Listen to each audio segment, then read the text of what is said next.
speech contests are pretty much self-explanatory. The Modern Woodman Fraternal Society of America designed the speech contest to help students work on public speaking. Modern Woodman also selects certain topics, so people don't babble on about something unrelated.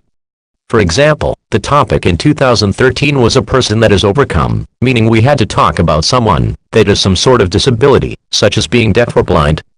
At the time, I had written my speech on Helen Keller. Yeah, pretty original, I know, don't remind me.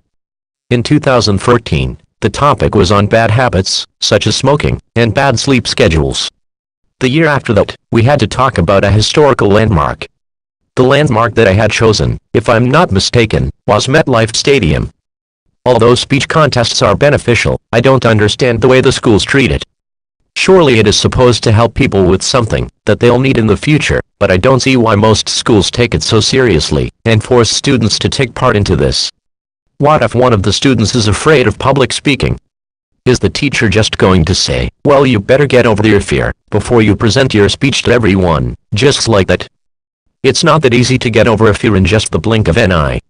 Also, the judges are very strict. You can't use filler words, such as I, or like. What if you're trying to remember something? Are you supposed to stand there with your eyes staring upward or downward trying to think of the sentence you were supposed to say? While we're on the topic of remembering, you also have to memorize your speech. Thank goodness it's not verbatim, otherwise it would have been a nightmare.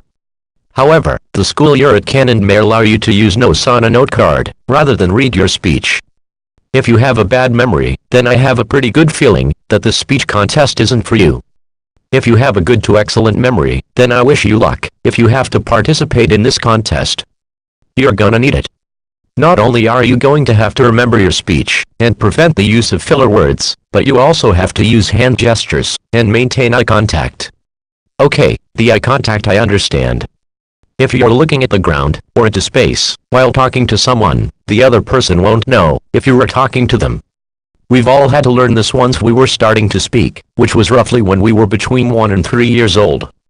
The gestures is a little bit much in my opinion. I would show you what you'd have to do, but since I have this computer voice, I'll try to describe it in the best way I can. You'd have to rotate your hands, count off your fingers, point, shrug, and a few others. Maybe walking. I don't know. You also have to keep your speech within 3 to 5 minutes. What if you're talking about something that is close to your heart? Unless you're a Walking Dead zombie or the Tin Men and you don't have a heart, don't you think it's a little insensitive of the judges to say, fuck you, we don't care about your personal problems, just get to the main point of your speech, to the speaker? I sure think so.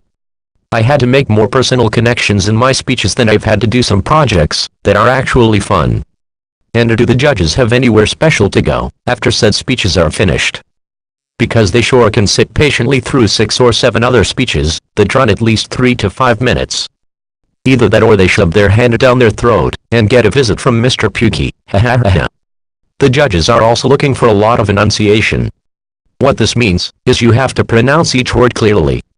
Obviously, computer voices like Aricon Go Animate, Microsoft Mary, Learnout and HouseP Michael, amongst many others are programmed to pronounce all of the words correctly, but not clearly. And obviously nobody's perfect, but yet the speech contest judges expect the participants to be 90% perfect in enunciating and pronouncing certain words. Notice I said 90% instead of 100. I didn't want to make this video contain hyperboles left and right.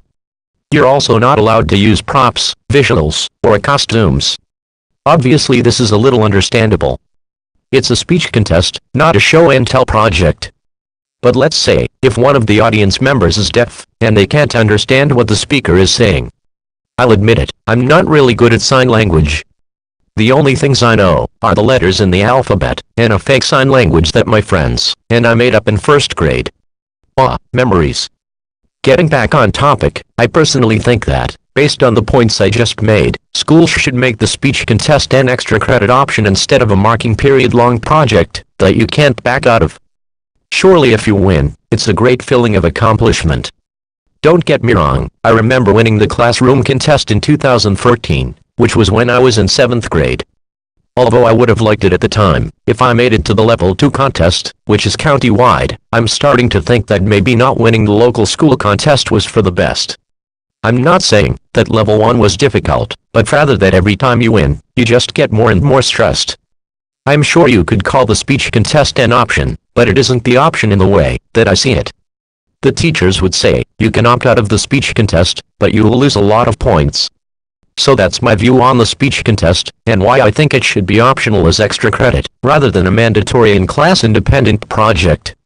If you like the speech contest, I would highly appreciate it if you respected my opinion, and didn't make a chat roulette out of this video. Thank you for watching, and I'll see you in the not-so-distant future. This is TB01, signing off.